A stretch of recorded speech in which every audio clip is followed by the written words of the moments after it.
Allez, il est 7h42. François Durovray, donc avec nous, président Les Républicains du Conseil départemental de l'Essonne. Vous allez dialoguer avec Emmanuel Macron tout à l'heure. Qu'avez-vous envie de lui dire ? Un peu ce que Samy a dit tout à l'heure et ce qui a été indiqué au micro tout à l'heure, pardon, excusez-moi, c'est que en banlieue, on a le droit de vivre comme n'importe quel Français. On a le droit de se déplacer, d'avoir accès à des services publics. C'est-à-dire qu'on ne vit pas, si on habite en banlieue, on ne vit pas comme n'importe quel Français. Malheureusement, non. Vous savez, l'Essonne, c'est quelque part un concentré de France. Il y a à la fois des territoires qui vont bien, à Saclay, mais il y a aussi la ruralité, des territoires qui sont un peu invisibles, et puis ces banlieues où les gens se sentent inutiles. Et tout simplement, il y a le sentiment qu'on ne vit pas dans les mêmes conditions que ceux qui ont la chance de vivre dans le centre. Et ça se traduit de façon très concrète, c'est la capacité à se déplacer. Vous savez, lorsqu'il faut 2 fois plus de temps pour aller au travail, lorsque les RER ne fonctionnent pas, lorsque les autoroutes sont bouchées, lorsque on ne trouve pas de médecin et qu'on appelle le SAMU et qu'il y a un appel sur 4 qui n'aboutit pas, lorsque on a du mal tout simplement à s'inscrire à la faculté et que les facultés parisiennes aujourd'hui ferment leurs portes aux étudiants de banlieue. C'est toutes ces questions-là qui aujourd'hui sont en débat.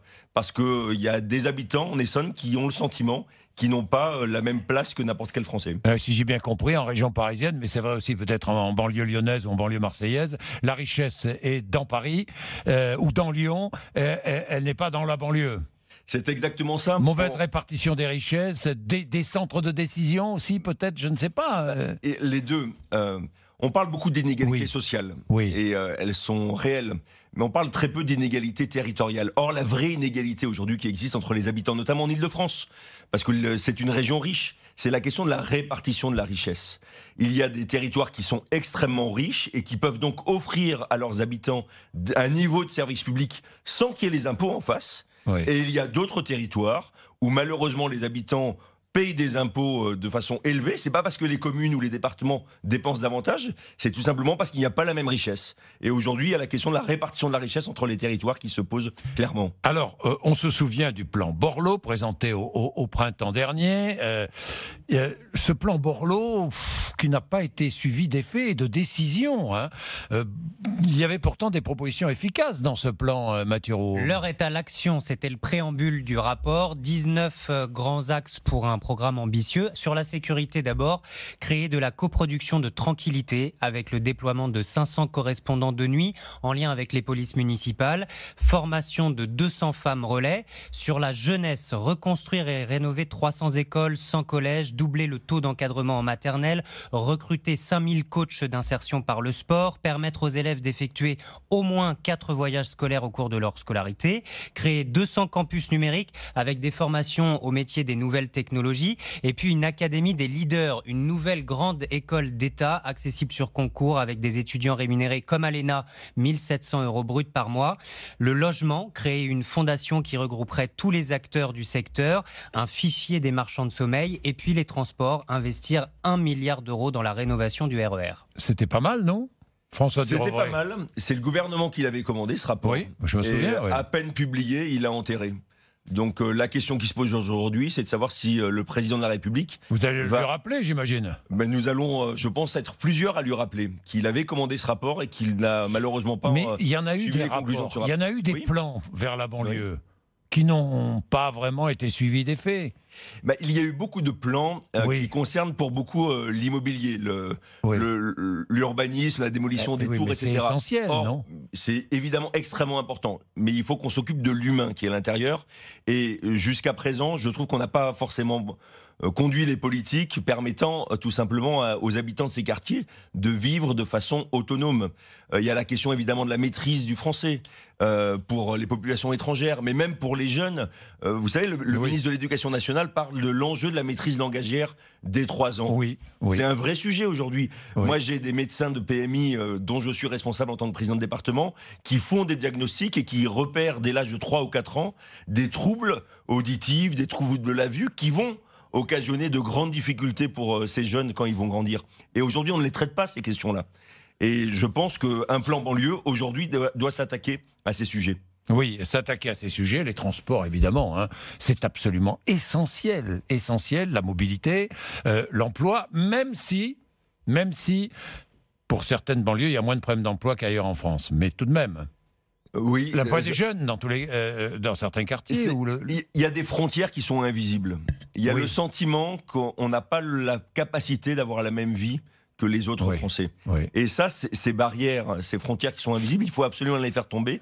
Elles sont liées, ce que vous l'indiquiez, aux questions de transport notamment.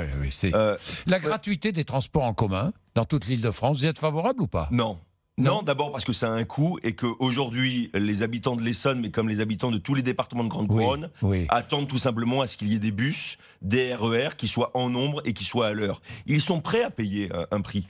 Aujourd'hui, le problème, ce n'est pas le coût, c'est le fait qu'il n'y ait pas de bus lorsqu'on en a besoin. C'est que les personnes qui travaillent en horaire décalé sur la plateforme d'Orly n'aient pas d'autre choix que la voiture parce qu'il n'y a pas de transport en commun. François Durovre, on a peu vu les gilets jaunes en banlieue. Pourquoi ? Tout simplement parce que les gilets jaunes sont, je pense, des personnes qui aujourd'hui ont le sentiment de déclassement. Ils ressentent profondément... Mais on n'a pas ce sentiment de déclassement en banlieue ? On est déclassé en banlieue. Dans les cités, on est déclassé. Dans les cités, je n'ai pas vu de gilets jaunes. Hein. Mais parce qu'on est déclassé. On n'a pas le sentiment de déclassement. Lorsqu'on est, déjà déclassé. Vous vous souvenez, les banlieues se sont beaucoup révoltées en 2005. Il n'y a pas eu de conclusion de tirer de ce qui s'est passé. Or, ce que vivent les gilets jaunes aujourd'hui, les habitants de banlieue le vivent depuis 30 ou 40 ans. Il y a une génération qui est passée. Ça veut dire quoi ? Ils se sont habitués ? Ça veut dire quoi ? Oui, une forme de désespérance, une forme sans doute. Il y a une partie des habitants qui ont baissé les bras. Karim est à Montpellier. Quartier populaire, hein, Karim ? Exactement. Montpellier, grande ville, moins grande évidemment, beaucoup moins grande que Paris, Lyon, Marseille, mais grande ville tout de même. Karim, vous habitez dans un quartier populaire. À quel endroit, Montpellier ? À La Mosson. À La Mosson, à côté du stade de La Mosson. La Paillade. Tout à fait, la Paillade. Qu'est-ce que vous vouliez dire, Karim ? Tout simplement, c'est que les gens de quartier sont nés avec un gilet jaune. Et ils le portent tout le temps, tous les jours, 24 sur 24. Et que la revendication des gilets jaunes, c'est la revendication des gens des quartiers populaires. Et on a essayé, c'est-à-dire que les promesses, on en a eu des promesses. On peut écrire des livres, une encyclopédie, des bibliothèques avec les promesses. C'est aujourd'hui que c'est que tout simplement, vous regardez exemple les zones franches. Si vous connaissez les zones franches, c'est des partis économiques qui sont créés spécifiquement à côté de quartiers populaires afin de favoriser l'emploi dans ces quartiers-là. C'est-à-dire qu'un entrepreneur qui s'installe dans une zone franche et de donner de taxes, de jouer le côté éthique, c'est-à-dire du gagnant-gagnant. Je paye pas de taxes, mais j'emploie quelqu'un dans un quartier populaire pour une économie sociale et solidaire. Ça, ils le font même pas. C'est-à-dire qu'en zone franche, vous savez, monsieur, on prend pas des gens de quartier populaire. Et je vais aller encore plus loin. Je suis enseignant. Vous savez, en troisième, il y a un stage découverte. Un stage découverte d'une semaine qui n'est pas rémunéré pour donner envie à des gens de troisième d'un quartier populaire de sortir de ce quartier-là et d'apprendre d'autres métiers. Donc, je veux dire, médecin, imprimeur, informaticien. Vous savez, monsieur, lorsque j'étais enseignant en technologie et j'étais au professeur principal, lorsque je recevais les conventions de stage, je recevais que des conventions d'épicier ou de kebab. Je les ai tous refusées. Et je suis parti voir ces enfants, je me suis dit, mais pourquoi vous ne prenez pas des stagiaires de troisième ? Oh non, on n'a pas envie. On n'a pas envie. Mais l'État, je suis allé voir l'URSSAF.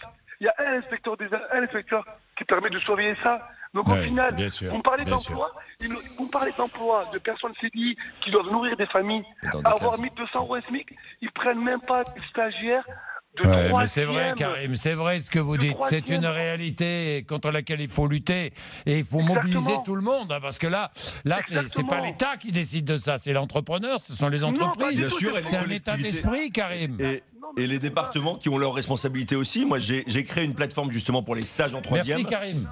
Pour éviter effectivement que les jeunes des quartiers ne soient condamnés à des stages qui reproduisent la vie de leurs parents et ouvrent de nouveaux horizons. C'est effectivement un des sujets. J'espère que ce grand débat... Ouvrir ces quartiers. Bien sûr, mais j'espère que ce grand débat va permettre de faire tomber un certain nombre de tabous.